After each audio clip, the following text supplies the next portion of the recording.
안녕하십니까. 맹도의 핫 이슈 허도맹입니다. 전 세계적으로 LNG 선박의 수요가 늘면서 조선업에 새로운 바람이 불고 있습니다. 통영의 마지막 남은 성동조선소 과연 어떻게 되고 있을까요? 최근 소식에 따르면 분할 매각을 추진한다는 소식이 들려오고 있습니다. 이에 통영의 정치인, 경제인들이 분할 매각을 막기 위해 발벗고 나섰습니다. 오늘의 맹도의 핫 이슈에서는 성동조선 분할 매각을 반대하는 활동을 적극적으로 펼치고 있는 더불어민주당 통영고석 지역위원장 양문석 위원장님을 모시고 거기에 관련한 설명을 들을 수 있도록 하겠습니다. 안녕하십니까. 네, 안녕하십니까. 예, 인상 쓰지 말고 오늘 좀 재밌게 방송. 네, 잘 알겠습니다. 예, 감사합니다. 뭐 저를 싫어하는 잘 알겠는데 마음이 느껴집니다. 만날 이런 식으로 한다. 그래서 나 긴장 풀고 안기게나. 예. 자, 그렇게 하겠습니다. 예. 예. 예, 방금 말씀드렸다시피 우리 통영에 마지막 남아 있는 통영고성의 최고 조선소, 네. 성동조선소가 네. 살린다 죽인다 네. 이런 말들이 많이 있었습니다만은 결국 네. 매각하기로 결정이 지어져서 네. 그런 줄 알고 있었는데 네. 지금 여러분들께서 우리 통영에 있는 경제인, 정치인, 네. 또 조선업에 관련되시는 분들이 네. 지금 갑자기 분할 매각은 반대한다라는 네. 성명서를 발표하고 네. 거기에 따라서 또 강력하게 정부에다가 요청을 하는데 거기에 대한 자세한 사유를 이렇게 오늘 위원장님께서 한번 설명을 해 주시기 바랍니다. 예, 뭐 우리가 일반적으로 이야기를 할 때 통영 경제, 고성 경제가 얼마나 고통스러운지에 대해서는 여러 가지 데이터로 이제 증명이 되는데요.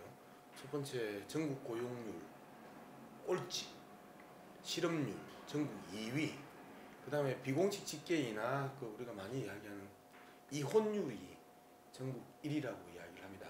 네. 불과 몇 년 전만 해도 통영 사람들이 조선업에 종사하는 숫자가 12,000명이었는데 지금 한 900명 정도 조선업에 종사를 하고 있습니다.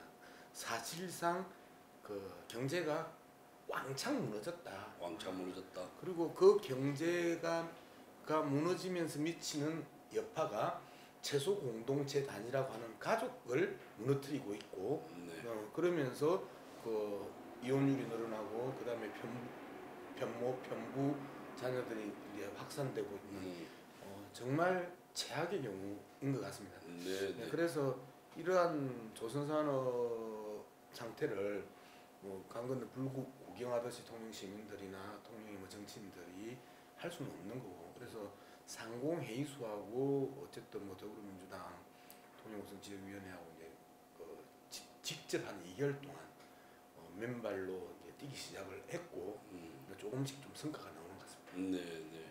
2달여 동안 네. 활동을 하셨다고 하는데 아직까지 가시적인 내용들은 없고 네.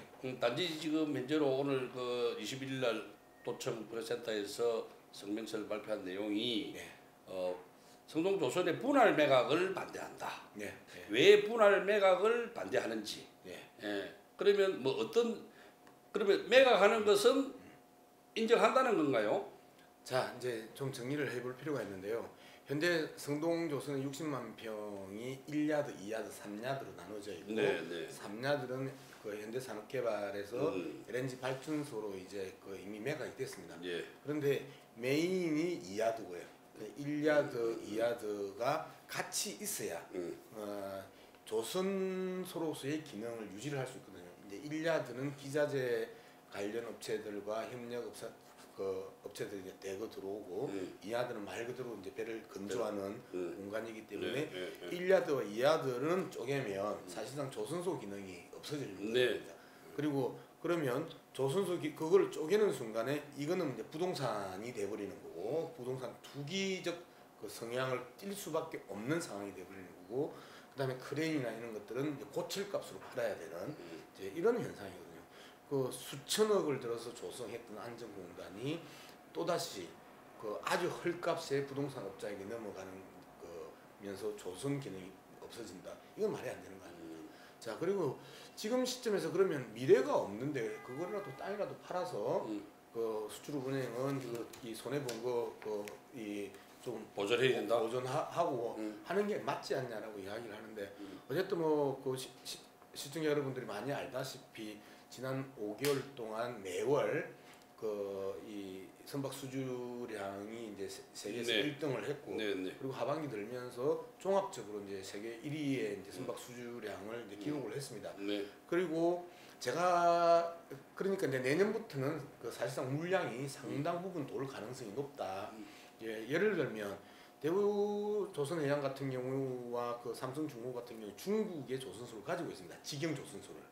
그런데 아시다시피 중국이 이제 경쟁력을 거의 상실했거든요. 네. 그렇기 때문에 인건비가 싼 것도 아니고 규제가 적은 것도 아니고 세금이 적은 것도 아니고 기술력이 좋은 것도 아니고 기술력이 손기술이 좋은 것도 아니고 하면서 사실상 그 싼 맛의 중국 직영 공장에서 중국 노동자를 고용을 해가지고 블록 공장을 차려서 그 운영을 했는데 제가 이제 삼성중공업 그 남사장을 만나서 어떻게 하실 거냐 했더니 접고 돌아오고 싶다. 그러면 이제 저걸 또 접는 것도 대부분이 그 정부로부터 또 지원받았던 내역 이 공장이기 때문에 정부 뭐 산업은행이나 수출입은행에서 그 일정하게 또 좀 동의를 해줘야 되는 부분이 있습니다. 그래서 중국 공장을 접고 싶다. 그리고 이제 사실상 중국의 물량이 안 나갑니다. 지금. 그러면 중국의 물량을 내보내던 만큼 지금 거제는 쌓여 있는 거죠. 근데 거제는 또 다른 그 부지가 없기 때문에 거제에서 이 그 물량들을 소화할 수 없는 상황이 이제 돼버린 겁니다. 그럼 자연스럽게 그 두 가지 거제도 산단을 만든 또 하나의 산단을 만든다 하고 통영은 안정 산단이 존재를 하고 있는 상황이며 정부가 이중 투자를 이쪽 60만 평을 놀리면서 거제에 산단을 만들 이유가 없는 거거든요. 그런 측면에서 보면 경남도나 중앙정부 입장에서는 안정산단을 활용할 수밖에 없는 거잖아요. 그러면 물량은 이제 그 솔직히 걱정할 필요가 없는 상황이 됐다. 그러면 통영에서 제대로 된 그 협력업체든 컨소시엄이든 해서 저 물량을 소화할 수 있는 그 이 기업만 등장을 하면 그래서 그 조선업을 하면 당장 내년 봄부터 본격적으로 가동이 가능해질 수 있는 상황입니다. 우리나라가 특수선, 특히 LNG선에 대한 수주가 세계 지금 1위의 수주량을 기록하고 있다.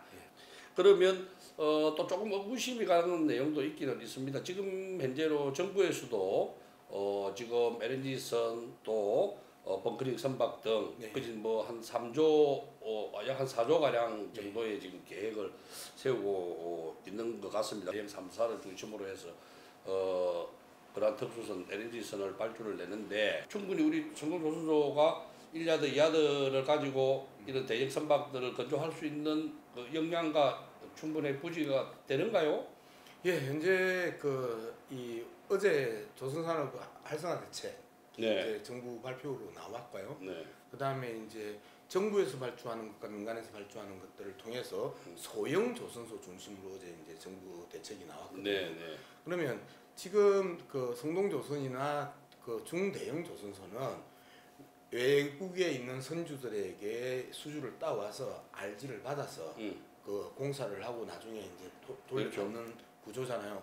근데 저희들 입장에서 지금 그 통영에서 상공회의소하고 저희들이 추진하고 있는 거는 RG 필요 없다. 필요 없다. 네. 우리가 외국에 가서 직접 그 수주를 받아오는 게 아니고 대우조선이나 삼성중공업이나 현대중공업에서 수주를 받아온 것들을 그 부분적으로 우리가 임가공을 해서 그 납품하는 부분이기 때문에 대부분 지금 조선 한 배를 만들 때 대우조선 그 노동조합에 속해 있는 대우조선 정규직들이나 삼성중공업 정규직들이나 현대중공업 정규직이 전체 공정이 한 30% 정도를 그 직영 그 노동자들이 합니다. 나머지 70%는 협력업체를 통해서 그 공사를 하거든요. 그런 측면에서 본다면 그 70%로 충분히 현재 일자리들을 창출을 할 수가 있습니다. 그런 측면에서 우리가 이제 계속 고민을 했고 그래서 정부에게도 당신들에게 돈을 달라는 것도 아니고 RG를 달라는 것도 아니고 크게 뭔가 우리한테 도와달라는 것도 아니고 1차적으로 조선소 기능을 할 수 있는 1야드, 2야드를 그 분할 매각하지 마라. 일괄 매각은 조선소 기능을 가지고 있기 때문에 일괄 그 매각은 인정을 하는데 그래서 경기가 좋아지고 물량이 많아지는 내년 봄부터 조선업이 활성화될 때 정상적인 그 운영이 가능한데 지금 분할 매각하면 크레인은 고철값이고 땅은 그 부동산 투기고 이렇게 돼버리는데 대해서 1차적으로 반대를 했습니다. 그게 이제 그제 저희들이 이제 기자회견을 했던 내용이고요. 네. 어제 아주 중요한 그 내용이 나왔는데 이 내용입니다. 조선소 폐업, 가동 중단 등으로 어려움을 겪고 있는 지역은 지자체, 지역 기업 등 이해관계자가 참여하는 협의체를 통해 재가동까지 조선소 활용 방안을 논의해 나가는 지역 중심 플랫폼 가동을 추진하기로 했다. 요 내용이 어제 네. 중앙정부가 발표했던 네. 조선소 활성화 방안에 이 내용이 들어가 있습니다. 있다. 네. 이 내용 하나를 언뜻 보면 아무것도 아닌 것 같은데 지금 드렸던 것처럼 통영에 12개의 협력업체 기자재 그 사업체가 있습니다. 통영 고성에. 네. 이 12개가 하나의 컨소시엄을 만들어서 저 부지를 활용을 할 수 있으면 공짜로 쓰겠다는 것도 아닙니다. 임대료 내겠다라는 겁니다. 그리고 그 임대료 내서 그 컨소시엄에서 물량을 받아서 공사를 배건조를 하겠다는 거거든요. 이제 그 컨소시엄을 만들어가는 과정에 있어서 지자체, 지역 기업들 등 이해관계자가 참여하는 협의체를 통해서 이 활용 방안을 이제 만들어 내겠다가 어제 산자부와 중앙정부가 발표한 내용이 우리한테는 핵심 내용입니다. 좋습니다. 뭐 1조의 발주를 주니 뭐 공공 부분 그 발주를 먼저 하니 이건 아무 지금 무슨 말씀인지 중요한 부분입니다. 네. 이 부분을 이제 이 한 주를 넣기 위해서 한 2개월 동안에 어쨌든 서울에서 이제 현재 국회의원 이군현 의원부터 그다음에 창원의 그 자유한국당의 박한수 의원, 그다음에 뭐 지금 더불어민주당의 박완주 예결위원, 그다음에 박용진 위원, 그다음에 그 이해운 바른미래당 그 예결위 간사부터 이제 시작을 해서 국회 기재위원장 정성훈 이제 국회 그 기재위원장 그다음에 기재부 그 지역 경제 과장, 그다음에 이제 지난주에는 산자부 조선해양 플랜트 과장을 이제 세종시까지 가서 만나서 합의한 내용이 바로 이 내용을 넣기 위한 부분이었고 대통령이 그 3일 전에 지역의 중소조선소에 대한 그 회생에 대해서 강하게 강조한 내용까지 저희들이 이제 끌어냈던 거죠. 분명히 양 의원님께서 하시는 말씀이 사실은 배를 만들면 있어서 그러한 것들의 배는 대형 조선 3사가 일단 수주를 했어. 거기에 대해서 30%는 충분히 그 조선소 내에서 만들고 70%는 외부의 협력업체를 통해서 인가공을 한다. 우리 시민들도 너무 이렇게 에두발론이 띄어져서는 안 된다는 거죠. 장의 현실을 알아야 되는 거니까. 그럼 그 70% 인가공을 할 수 있는 통영 고성에 있는 인가공을 할 수 있는 부지 그 정도 부지라도 있어야 인가공을 한다라는 거죠. 즉 말하면 저희들이 현실적으로 기대하는 효과는 앞서 말씀드렸던 것처럼 한때 그 조선업이 화랑세를 보일 때 12,000명 정도가 현장에서 그 조선소 현장에서 이제 노동을 했는데요. 최소한 이번 안이 그 관철되고 그다음에 물량을 받아내면 최소 한 4,000 그리고 최대한 5,000까지 그 고용을 할 수 있다. 그러면 상당 부분 막혔던 숨통은 트이고 그다음에 그 안전공단이 통영에서나 고성에 미치는 그 경제적 영향이 엄청나게 크거든요. 안전공단에 출근하는 노동자들이 중립, 그다음에 우정, 북신, 정량으로 그 이 상권을 이제까지 먹여 살려왔잖아요. 그런데 주거와 함께 지금은 말 그대로 뭐 정량동이나 이런 데 가면 저녁 시간 되면 거의 뭐 정말 얼씬는 그렇습니다. 그 신문지만 날리고 유령이 나올 것 같은 그런 그 도시 공동화 현상이 급격하게 지금 벌어지고 있는 상황 아닙니까? 그런 측면에서 저 정도의 고용만 확보를 한다면 통영 경제는 상당 부분 숨통이 트인다는 것이고요. 네. 그다음에 이제 계속해서 이제 안전공단 활용 방안에 대해서 이제 고민들을 좀 더 말씀을 드리면 지금 뭐 이상석 상공회의소 회장하고 저하고 그다음에 이제 거기에 사인을 한 12개 업체. 가 이제 우리가 그때 성명서 발표할 때 사인을 했던 12개 업체가 이제 그 컨소시엄을 이제 형성을 하면 3년 뒤에 통영 상공인들이 인수할 수도 있고 통영시와 통영 상공회의소에서 통영 지도 지분을 얹을 수도 있고 통영 시민들이 일정하게 시민주를 가질 수도 있고 그래서 통영 시민과 지자체와 상공인들이 이 삼각 동맹을 맺어서 우리의 시민 기업을 만들 수도 있고 여러 가지의 방안들이 발생할 수 있지 않겠습니까? 네, 좋습니다. 이런 것까지 이제 막연했었는데 사실상 분할 매각을 중지시키고 3년 뒤에 지금 임대를 주면 3년 뒤에 매각하겠다. 라는 약속까지도 이제는 가능해질 정도로 통영에 여전히 이 펀더멘탈은 있다는.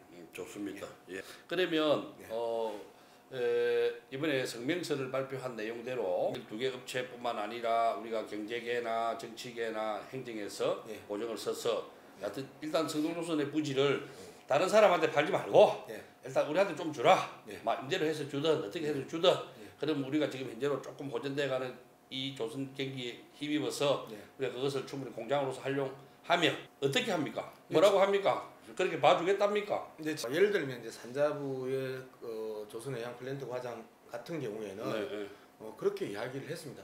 너무 저희들이 지지하고 싶은 아니다. 그리고 부처의 협력을 이끌어내겠다고 이야기를 했고요. 그다음에 이제 그러면 이제 금융 파트로 이제 넘어가야 됩니다. 그래서 다음 주 월요일 날에 정무위원장 민병두 정부 국회 정무위원장실에서 금융위 관련 국장과 과장을 만납니다. 저하고 이제 이상석 상공회의소 회장하고 만나고 만난 이후에 또 오후에 수출입은행 담당을 또 만날 겁니다. 그래서 전체적으로 이 근거가 만들어졌기 때문에 이제는 저희들이 훨씬 더 탄력을 이제 받는 거죠. 설명을 해 나가고 그러면 이제 자연스럽게 금융 파트가 정리가 이미 이제 행정부는 정리가 됐다고 저는 이제 보는 거고 금융 파트의 협조가 이 근거로 이제 받을 가능성이 높아지고 이러면 이제 자연스럽게 법정 관리를 하고 있는 사법부 지금 판사 쪽하고 정부 방침이 이렇고 법정 관리이기 때문에 매각을 할 것이냐 임대를 할 것이냐 이 부분은 법정 관리인들이 또 판단할 수 있으니까 이렇게 하면 저는 상당히 가능성이 이제 훨씬 높아졌다. 그제까지는 계속해서 우리가 설명하고 설득하고 이렇게 하지 않으면 안 된다라고 뭐 압박도 하고 이제 이런 분위기였으면 여기에 나와 있던 조선소 활용 방안을 지역 중심 플랫폼을 가동해서 추진키로 한다. 이 조항이 어제 발표가 됐기 때문에 실현 가능성은 어느 때보다도 더 많이 높아졌다. 전체적으로 이제 마무리를 이제 할까 합니다.